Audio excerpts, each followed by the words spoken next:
chemistry. A couple of things just before I start. The group 2 has a Viva today, right? Is it group 2 or group 3? Group 3 का sir.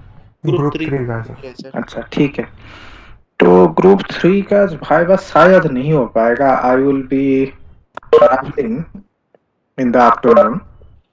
तो 1 से 3 हो सकता है क्या? वो भी थोड़ा डिफिकल्ट हो जाएगा. Let's leave it.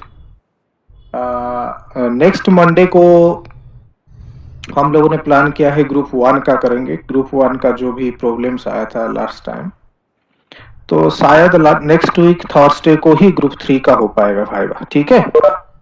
Yes sir.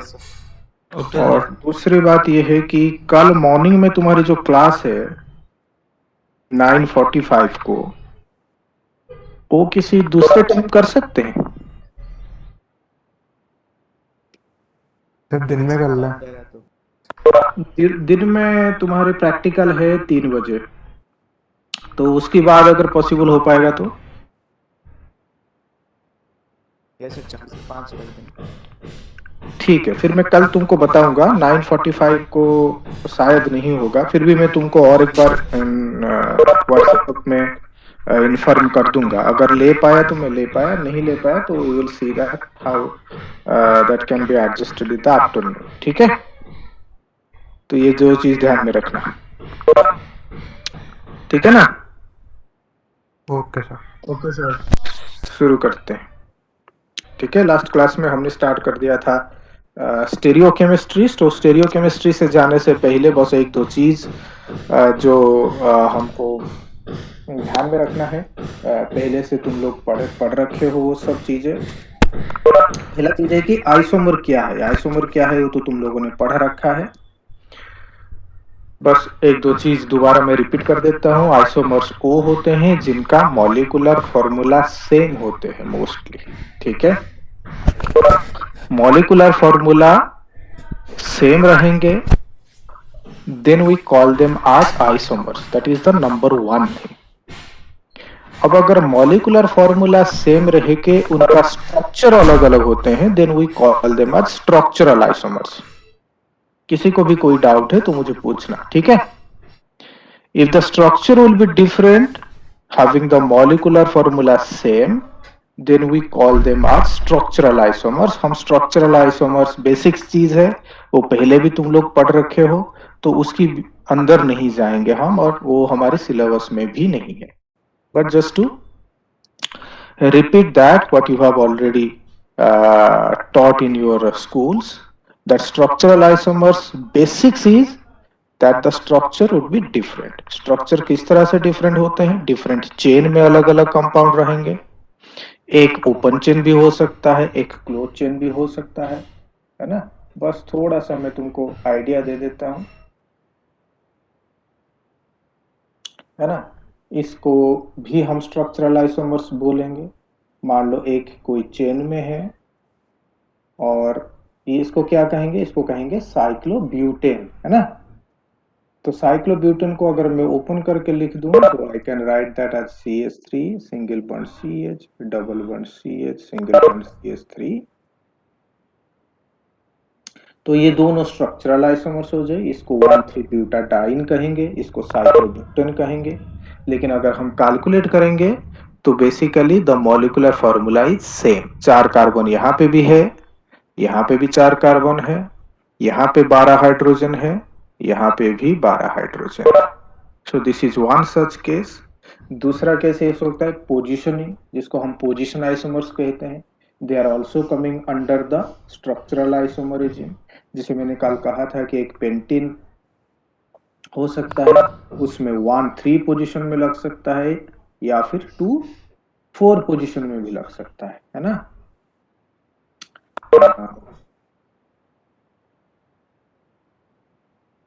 तो इसमें क्या हो गया? इसका मॉलिक्यूलर फॉर्मूला सेम रहा, but the position of the substituent differ, so we call them as positional isomerism. लेकिन वो स्ट्रक्चरल आइसोमरिज्म के अंदर आते हैं. सो जो स्ट्रक्चरल आइसोमर्स होते हैं उनका यूजुअली यूपैक नेम अलग अलग होते हैं. ठीक है ना। तीसरा, हम फंक्शनल आइसोमरिज्म के बारे में भी जानते हैं। कोई कीटो फॉर्म में रहता है, कोई एल्डिहाइड होता है, कोई कीटन होता है, कोई ईथर होता है। मतलब मॉलिक्यूलर फॉर्मूला सेम रहता है लेकिन फंक्शनल ग्रुप अलग अलग हो जाता है। तो फंक्शनल ग्रुप अलग अलग हो जाते हैं तो उनका आईयूपीएसी नेम भी चेंज हो जाता है और उनका प्रॉपर्टी चेंज हो जाता है। तो ये हम लोगों ने पहले से पढ़ के आए हैं, right. That is the structural isomerism. Like I said, the basic is in structural isomerism the structure differ but the molecular formula remains same. So when the structure differ, usually your IUPAC name will also differ and the physical and chemical properties are also going to differ. Then the other one is the stereoisomers.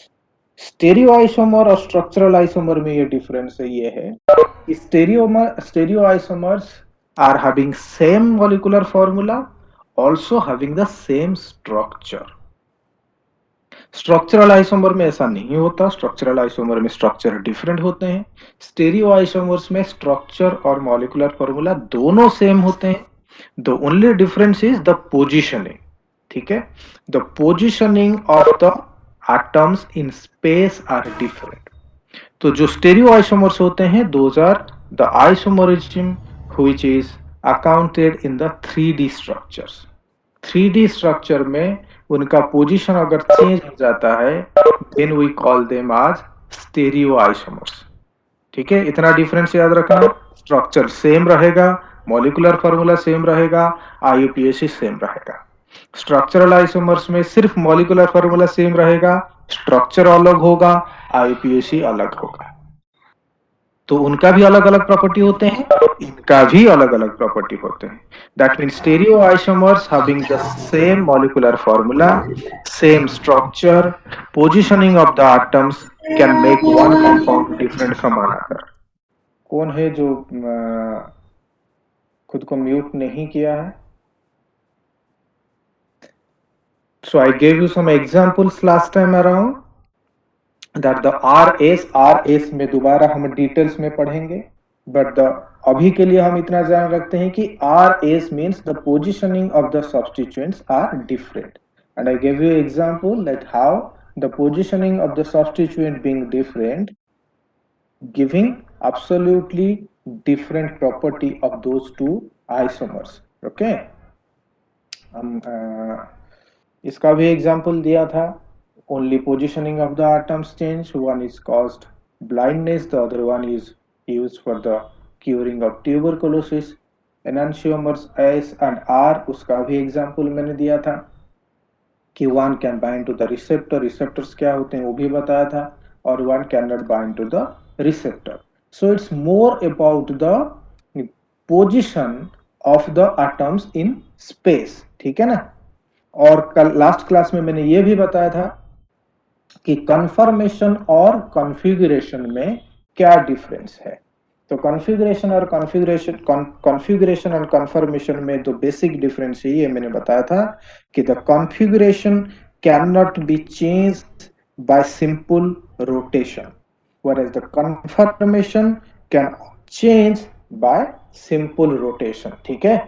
तो इसको अगर मैं बताऊं तुम लोगों को, then we can say that the conformations they are interconvertible. That means if I write conformation here, conformation, I don't know what happened. They are interconvertible.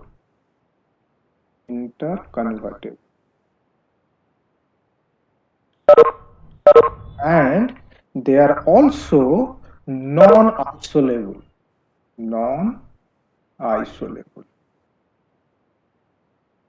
मतलब उन दोनों को हम एक दूसरे से सेपरेट नहीं कर सकते क्योंकि वो सिंपल रोटेशन में एक कन्फर्मेशन से दूसरा कन्फर्मेशन में चला जाता है, और rotation in A compound is always allowed, ठीक है।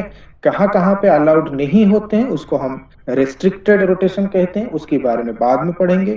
कॉन्फ़िगरेशन अगर होगा तो वो दो तरह की होते हैं, ठीक है। This is the basic difference. मैंने तुमको कल बताया था कि अगर कन्फिगुरेशन होगा तो वो इंटर कन्वर्टेबल नहीं होते हैं बाय सिंपल रोटेशन। उसके लिए हमें कोई बॉन्ड को तोड़ना पड़ता है या फिर बॉन्ड को जोड़ना पड़ता है। और अगर हम बॉन्ड को जोड़ेंगे या तोड़ेंगे उसके लिए एनर्जी चाहिए होता है। तो उसकी मतलब ये हुआ कि एक कॉन्फ़िगरेशन एक पर्टिकुलर टेम्परेचर में स्टेबल होता है। अगर टेम्परेचर बढ़ाएंगे तभी जाके वो बॉन्ड टूटेगा और बॉन्ड जुड़ेगा और दूसरा आइसोमर में कन्वर्ट हो सकता है। ठीक है, उसको हम दो पार्ट में डिवाइड कर देते हैं। एक को कहते हैं एनांशियोमर, उसके बारे में बाद में बात करेंगे। ठीक है,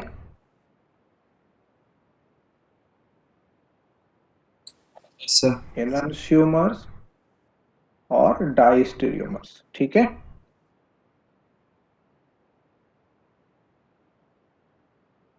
डायस्टेरियोमर्स उसको फिर से दो पार्ट में डिवाइड करेंगे। एक ज्योमेट्रिकल आइसोमरिज्म, ज्योमेट्रिकल, और एक ऑप्टिकल। ऑप्टिकल के बारे में मैंने लास्ट क्लास में मैंने बताया था। तो हम ज्योमेट्रिकल आइसोमरिज्म के ऊपर ज्यादा फोकस करेंगे। उसका रीजन ये है कि ज्योमेट्रिकल आइसोमरिज्म में मैक्सिमम क्वेश्चंस हमें आते हैं। ठीक है, जैसे कि कोई आर एंड एस नोटेशन कैसे डिनोट करेंगे वो हम सीखेंगे। ई एंड जेड नोटेशन कैसे डिनोट करेंगे वो भी हम सीखेंगे। मुझे पता है तुम लोगों को पहले से पता है, but we will go a little deeper into it. ठीक है, we will talk about each. So like I said, optical isomerism के बारे में हमने लास्ट क्लास में पढ़ा था। ऑप्टिकल आइसोमरिज्म का मतलब यह है कि दो isomers they can rotate the plane polarized light in two different directions, right? If one can rotate it in the clockwise direction or in the right direction, we usually call them as a D, or dextrorotatory if that can rotate the plane polarized light in the anti-clockwise direction or left, then we call them as leviorotatory. ठीक है, तो ये दोनों class हैं optical isomerism का। Then will talk about the, this is one of such examples I have given you. This is where the mixture is, that means the compound can show you both Livio and dextro, but when it passes through the plane polarized light and the direction of the vectors remain in unidirectional, then we call them either D or L. That is where the structure, the above structure shows you. Okay, chiral achiral carbon के बारे में तुम लोग बात पढ़े हो शायद या नहीं पढ़े हो, पढ़ सकते हो पहले से। We can still come back to that. Let's talk about the diastereomers. ठीक है, डायोस्टेरियोमर्स और एनांशियोमर्स में क्या फर्क है, कोई मुझे बता सकता है?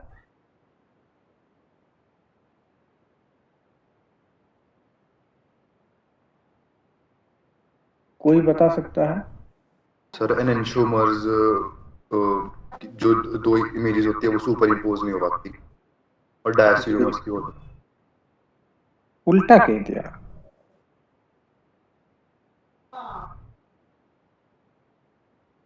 नहीं, यस सर। उल्टा कह दिया। ठीक है, चलो उसके बारे में आते हैं।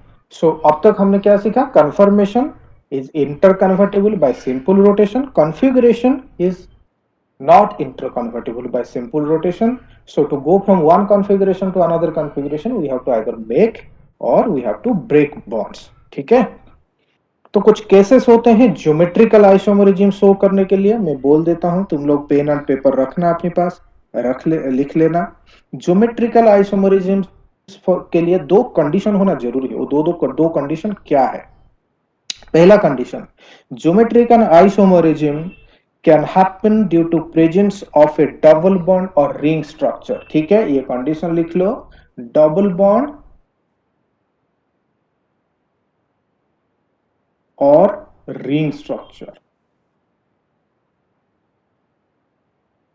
ये दोनों होना जरूरी है। ठीक है ना, ये पहला कंडीशन है। इस कंडीशन में डिटेल आएंगे। सेकंड कंडीशन क्या है? सेकंड कंडीशन ये है कि different group should be attach to each doubly bonded atoms, ठीक है। सेकेंड कंडीशन ये है कि different groups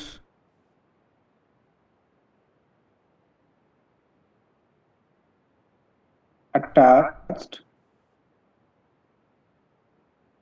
to double bond, ये दोनों कंडीशन होना जरूरी है। ये दोनों कंडीशन क्यों जरूरी है? क्योंकि ज्योमेट्रिकल आइसोमरिज्म जो है वो कॉन्फ़िगरेशनल आइसोमरिज्म से आया है, बार बार मैं कह रहा हूं, ठीक है। जो ज्योमेट्रिकल आइसोमरिज्म और ऑप्टिकल आइसोमरिज्म है वो कॉन्फ़िगरेशनल आइसोमरिज्म से आया है। Okay, stereoisomers, like I said, can be divided into two types. One is configuration and conformation. Conformation में सिंपल रोटेशन में एक मॉलिक्यूल एक आइसोमर दूसरे आइसोमर में चेंज हो जाता है। कन्फिगरेशन में ऐसा नहीं होता है, मतलब the rotation should be restricted. जहां पे रोटेशन रेस्ट्रिक्ट हुआ वहां पे कन्फिगरेशन आया, जहां पे रोटेशन रेस्ट्रिक्टेड नहीं है, मतलब सिंपल रोटेशन में एक आइसोमर से दूसरे आइसोमर में पहुंच सकते हैं, we call them as different conformation, not different configuration. ये क्लियर है ना? तो जो कॉन्फ़िगरेशनल है दैट कुड बी एनांशियोमर्स और diastereomers, diastereomers could be optical isomers और ज्योमेट्रिकल आइसोमर्स। तो geometrical isomers is a class of isomer which is coming under the configuration, not the conformation, ठीक है ना। कॉन्फ़िगरेशन में क्या होगा, फिर से मैं बोल रहा हूं कि कॉन्फ़िगरेशन में सिंपल रोटेशन नहीं हो सकता, तो जहां पे रिस्ट्रिक्टेड रोटेशन होता है वहीं पे ही ज्योमेट्रिकल आइसोमरिज्म शो करेगा। तो जो अगर सिंगल बॉन्ड होगा, हमको पहले पता है कि if it is open single bond then you can easily rotate that, लेकिन अगर डबल बॉन्ड होगा तो रोटेट नहीं कर सकते, पहला कंडीशन है। दूसरा कंडीशन में अगर रिंग स्ट्रक्चर होगा तब भी रोटेट नहीं कर सकता है, हालांकि वो सिंगल बॉन्ड होते हैं, जैसे कि साइक्लो ट्राइन और साइक्लो ब्यूटेन और साइक्लोपेंटेन और साइक्लो हेक्सेन जो भी हो, तो वो एक सिंगल बॉन्ड तो होता है लेकिन वो एक दूसरे के साथ जुड़े रहते हैं। तो इसको अगर मैं रोटेट करना चाहूं, तुम अगर किसी ट्रायंगल को या फिर कोई पेपर ले लो, एक A4 साइज पेपर ले लो, A4 साइज पेपर को अगर देखोगे तो उसका जो शेप है that would be pretty much similar with the shape of A cyclobutane. तो उसको एक पोजीशन को फिक्स करके दूसरा पोजीशन को क्या घुमा सकते हो? तुम नहीं घुमा सकते हो। वो घुमाओगे तो there will be immense amount of strain that can generate into the structure, तो वो स्टेबिलिटी की तरफ नहीं लेके जाता है, ठीक है। तो रेस्ट्रिक्टेड रोटेशन दो जगह पे होता है, either it should have double bond और you should have ring structure, that is the condition number 1। The second condition is दोनों डबल बॉन्ड की दोनों साइड में अलग अलग ग्रुप लगे रहना जरूरी है। तो ये दोनों कंडीशन अगर कोई सैटिस्फाई नहीं कर रहा है then we can't say that this is giving you geometrical isomerism, ठीक है।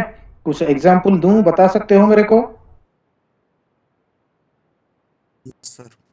Yes sir. ओके ओके, मैं क्या एग्जांपल देता हूं, मुझे बताना कि ये ज्योमेट्रिकल आइसोमरिज्म शो करेगा या नहीं करेगा, ठीक है। सो हम एक डबल बॉन्ड लेते हैं पहले, C double bond C, let me say this is CH3 H, this is let me say this is only CH2, ठीक है। इसको कैसे हटाऊं, चलो दूसरे बारे में बात करेंगे।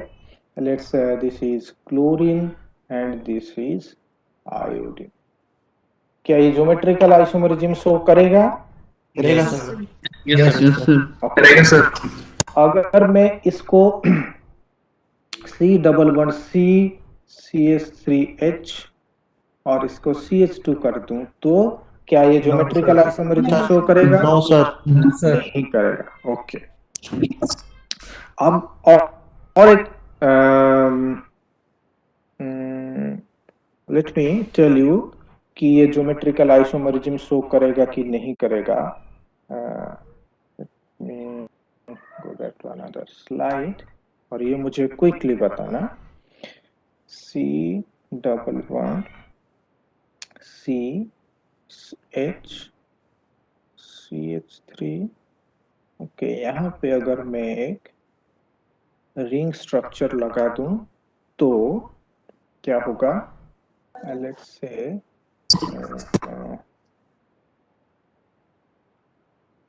CH3, क्या ये ज्योमेट्रिकल आइसोमरिज्म शो करेगा?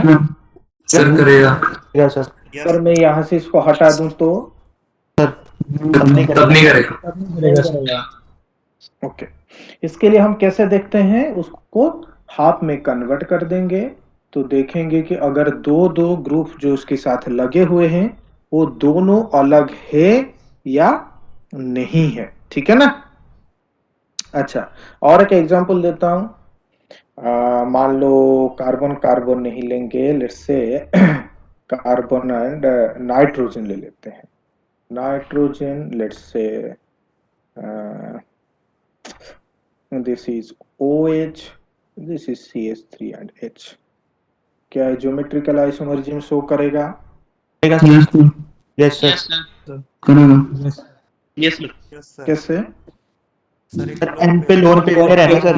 Okay, good. तो यहाँ पे हमारे एक लोन पेयर है, तो लोन पेयर को भी हम एज ए डिफरेंट ग्रुप हम ट्रीट करेंगे। ठीक है? तो अगर ये ट्रीट करेंगे उसको as a different group, then it will also show you geometrical isomerism. Very good. अच्छा, और एक एग्जांपल लेता हूं। लेट मी से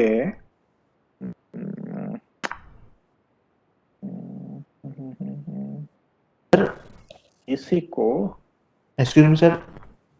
हाँ हाँ, बोलो बोलो। सर इसमें सर कॉन्जुगेशन नहीं हो जाएगी सर एन और ओ के लोन पेयर में? फिर वो डबल बॉन्ड शो कर देगा। मैं समझ गया तुम्हारी बात, लेकिन कंजुगेशन हो जाएगा तो क्या होगा? क्या ये स्ट्रक्चर बना नहीं रहता किसी पोजीशन पे, एग्जिस्ट नहीं करता है स्ट्रक्चर? वो फिर लोन पे डीलोकलाइज नहीं हो जाएगा? हो जाने दो, हो जाने दो। अगर इसका दूसरा रेजोनेंस स्ट्रक्चर एग्जिस्ट करता है तो ये स्ट्रक्चर तो एग्जिस्ट करता है कि नहीं करता है? सर करता है ना? Yes sir. तो अगर ये करता है तो ये तुम्हें आइसोमरिज्म देगा, क्यों नहीं देगा? समझ रहे हो? तो अगर कोई भी डीलोकलाइज कहाँ हो रहा है? क्या कह रहे हो? इसमें लोन पर डीलोकलाइज कहाँ हो रहा है? मैं उस पर नहीं जा रहा। मान लो किसी भी स्ट्रक्चर तुम्हें एक रेजोनेटिंग स्ट्रक्चर दे रहा है या नहीं दे रहा है, ठीक है? लेकिन अगर कोई रेजोनेटिंग स्ट्रक्चर दे रहा है तो दोनों स्ट्रक्चर का एग्जिस्टेंस रहता है ना? Yes sir. तो स्ट्रक्चर का एग्जिस्टेंस पे उसका ज्योमेट्रिकल आइसोमरिज्म शो होगा। फिक्स तो नहीं हो जाता ना उसका स्ट्रक्चर। ठीक है? एक और क्वेश्चन पूछता हूं मैं तुमको, बताना मुझे। लेट मी गो स्लाइड, दूसरा एक स्लाइड में जाता हूं।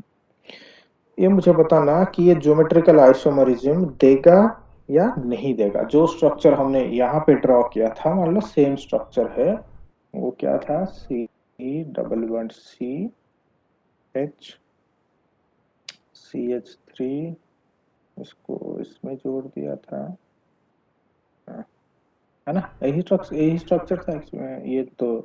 ओके, मुझे ये बताना कि ये ज्योमेट्रिकल आइसोमरिज्म देगा कि नहीं देगा। No sir. No sir. अच्छा, और एक स्ट्रक्चर लिखता हूँ।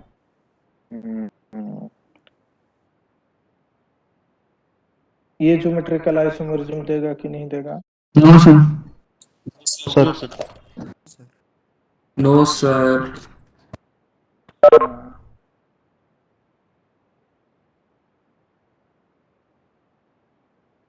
ये देख नहीं देगा। Yes sir. सर एक डबल बॉन्ड के थ्रू होगा सर। Yes sir. ओके, ठीक है, ये नहीं देगा क्योंकि यहाँ पे दो हाइड्रोजन सेम है, क्योंकि ये CH2 है ना, इसलिए हम कहते हैं कि ये नहीं देगा। दूसरा वाला देगा, ये वाला नहीं देगा। अच्छा, इसमें क्या है कि इसमें देखो, ये जो दो ग्रुप है इसको हमने तो बीच में डिवाइड कर दिया है ना, हमने बोल दिया कि ये दोनों ग्रुप सेम है, और इस तरफ से दोनों ग्रुप चाहे अलग अलग हो लेकिन यहाँ पे सेम है, इसीलिए ये ज्योमेट्रिकल आइसोमरिज्म नहीं देगा। लेकिन क्या हमने इसको कंसिडर किया, ये दोनों कार्बन को? सर वो देगा। तो या तो देगा या तो नहीं देगा। अब तुमने बोला कि नहीं देगा, रिंग में देगा। ठीक है ना। तो जब भी ऐसे कोई क्वेश्चन आ जाए एग्जामिनेशन में, तो सारे सेंटर को हमको देखना है, ये ठीक है।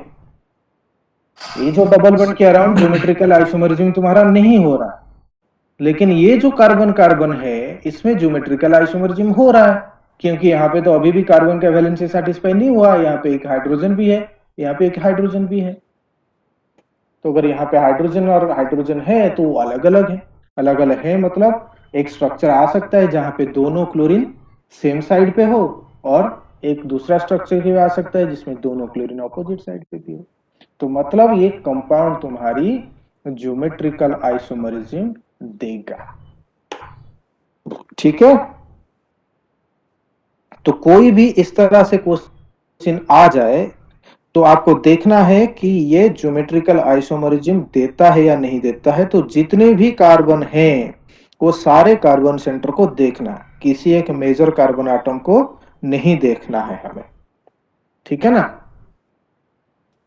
अब पता चल गया क्या क्या कंडीशन है। दो तीन चीजें तो आप लोग जानते हो। पहले ये है कि डबल बॉन्ड अराउंड में ज्योमेट्रिकल आइसोमरिज्म शो करेगा, क्योंकि वहां पे रेस्ट्रिक्टेड रोटेशन हो जाता है, ठीक है।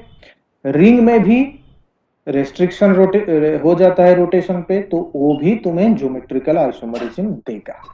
बस एक ही कंडीशन होना चाहिए कि वो condition is the groups which are attached to either carbon atoms involving in double bond और ring structure should be different from one another. बस यही दो कंडीशन को देखना है। और सबसे इंपॉर्टेंट चीज है कि अगर किसी भी कंपाउंड में जितने पॉसिबिलिटी है सारे पॉसिबिलिटी को हमें चेक करना है। इसको हम नहीं कह देना है कि ये ज्योमेट्रिकल आइसोमरिज्म नहीं देगा, ठीक है। Let's go to the slide. Okay, so I asked you, somebody has given the answer right, that though he kind of confused between enantiomer and diastereomers. So the difference between the enantiomer and diastereomer is they both are molecules which do not have center of symmetry. दोनों का centre of symmetry नहीं रहते हैं, but enantiomer में mirror images can not be superimposable, and diastereomer में they, गलत लिखा है,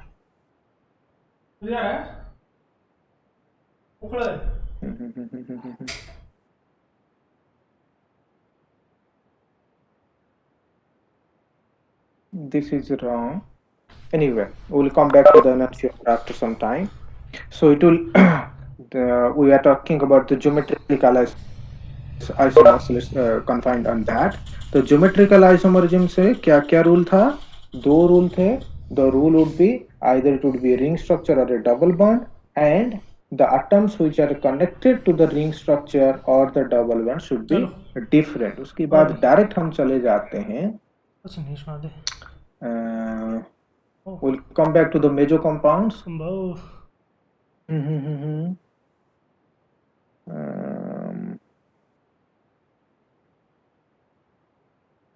Okay, let's come back to the chiral and achiral center, then we will go to the rules.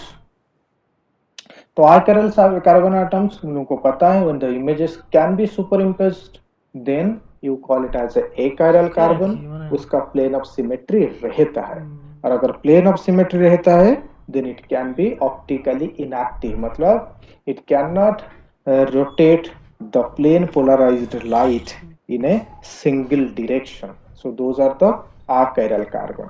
हमारे स्टेरियोकेमिस्ट्री में जो भी आएंगे that has to be the chiral carbon। So chiral carbon का मतलब the first condition of chiral carbon is you have to see whether all the four groups, it is a sp3 hybridized carbon, you remember that the all four groups which are attached to that carbon atoms are different and there cannot be any plane of symmetry। Plane of symmetry अगर रहेगा तो 180 degree rotate करके हम उसी जगह पे आ जाएंगे। इतना तो पता है प्लेन ऑफ सिमेट्री का मतलब है किसी भी कंपाउंड को तुम दो भाग में काट दो और दोनों अगर एग्जैक्टली इक्वल हो गए, मतलब उनका पोजीशनिंग भी, एटम तो इक्वल होंगे ही, अगर उनका पोजीशन भी इक्वल हो गए तो उसका प्लेन ऑफ सिमेट्री रहता है। प्लेन ऑफ सिमेट्री के लिए मैं तुमको एक एग्जांपल देता हूं। Let's see that compound, you will be easily figure out what are the plane of symmetry I mean to say। अब मुझे बताओ, यहीं से मैं ड्रॉ कर देता हूं, मान लो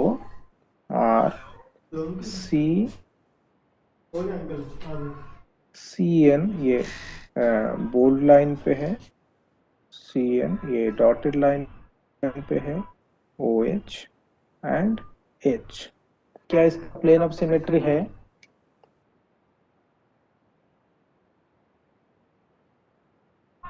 क्या मैं इसको रोटेट करके इसका दूसरा आइसोमर में पहुंच सकता हूं?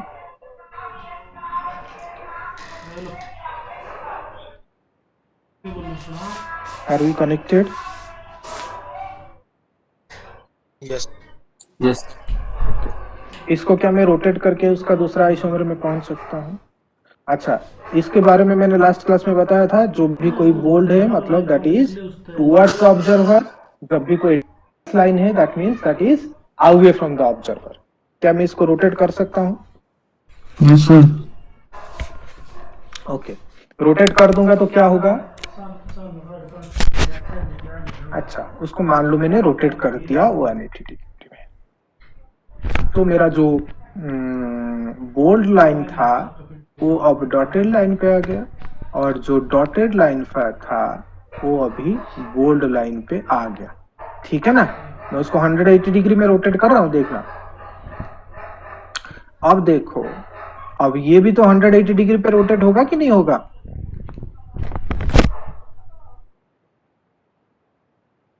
तुम अगर 180 डिग्री रोटेट करोगे उसको, है ना, इसको इस तरह से घुमा दोगे तुम पीछे की तरफ, तो ये नीचे वाले पार्ट भी तो रोटेट होगा। Yes sir yes sir. तो क्या कंपाउंड सेम रहा? अलग हो गया? अब यस देखो, सर। जो कार्बन आटम सियानाइड को लगा होता था उसके साथ कार्बन और अल्किल ग्रुप लगा होता था, अब तो ये चेंज हो गया। समझ रहे हो मेरी बात? ये दोनों कार्बन आटम sp3 हाइब्रिडाइज्ड है, चारों अलग अलग ग्रुप लगे हुए होते हैं, लेकिन इसका सेंटर ऑफ सिमेट्री नहीं है। ठीक है, सेंटर ऑफ सिमेट्री नहीं है मतलब उसको हम रोटेट करके दूसरे पोजीशन में नहीं पहुंच सकते हैं, तो फिर कंपाउंड ही चेंज हो जाएगा। अगर रोटेट करके एक दूसरा आइसोमर में पहुंच जाते तो उसको क्या बोलते हैं हम? कन्फर्मेशनल आइसोमर्स बोलते हैं। तो ये कन्फर्मेशनल आइसोमर नहीं है, ये कॉन्फ़िगरेशनल आइसोमर्स है। ठीक है, तो कायरल सेंटर का सेंटर ऑफ सिमेट्री नहीं रहता है। Then will go to talk about the rules which will be interesting, जो कि मजा आएगा, एग्जामिनेशन में आता है, that is the R and S notation. अच्छा, आर एंड एस नोटेशन भी जो है ना, ई एंड जेड नोटेशन भी वही है, उसके ऊपर भी एग्जांपल्स करवाएंगे, थोड़ा बहुत डीप में जाएंगे, जैसे कि एग्जामिनेशन में यूजुअली क्वेश्चंस आते हैं, लेकिन उससे पहले जो रूल है उसको समझ लेते हैं। ठीक है ना, एक तो तुम चाहे कंपाउंड को आर नोटेशन दो या एस नोटेशन दो, ई नोटेशन दो या जेड नोटेशन दो, दोनों में हमें ये चीज तो फिक्स करना पड़ेगा कि सीनियर ग्रुप कौन है, मतलब हाई प्रायोरिटी ग्रुप कौन है। ये तो चीज थोड़ा बहुत तुम लोगों को आइडिया है कि मान लो ये अगर राइट हैंड साइड पे घूमेगा तो उसको रेक्टस और आर कहेंगे, ये अगर लेफ्ट हैंड साइड पे घूमेगा तो उसको सिनिस्टर और एस कहेंगे। लेकिन उससे पहले हमें ग्रुप की प्रायोरिटी तो फिक्स करना ही है ना। इसी तरह से हमें पता है कि जो सी स्ट्रैंड्स है उसको हम ई और जेड कहते हैं ना, डबल बॉन्ड मतलब मैं जोड़ दूं, ए बी बता दूं, यहाँ पे सी और डी बता दूं, तो उसको ई कहेंगे या जेड कहेंगे, कैसे कहेंगे? प्रायोरिटी डिसाइड करना पड़ेगा ग्रुप का। हाँ, पहले प्रायोरिटी हमको फिक्स करना पड़ेगा, फिर देखेंगे अगर दोनों प्रायर मतलब इन दोनों के बीच में जिसका प्रायोरिटी है, इन दोनों के बीच में जिसका प्रायोरिटी है, तो अगर high priority group same side में रहेंगे तो क्या कहेंगे उसको?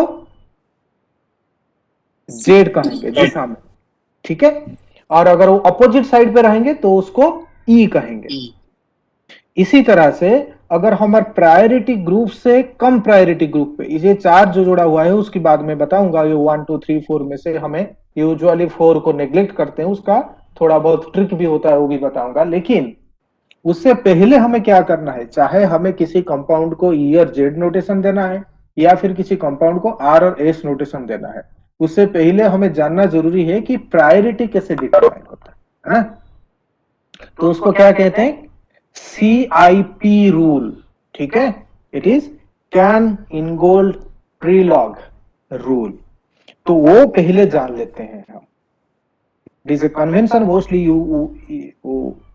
used or accepted for the naming of configuration of chiral centers।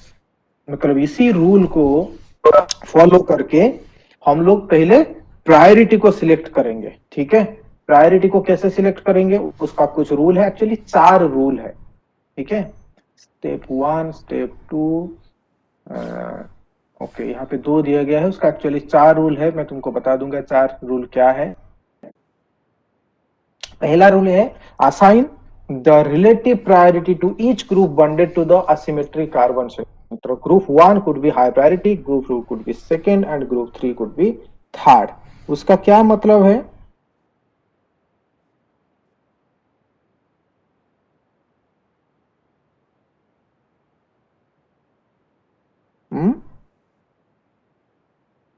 Okay, 4 rule है, फटाफट करके लिख लो और किसी भी टाइम पे बंद हो जाएगा। The first rule is the group with the first atom having higher atomic number should be given the priority।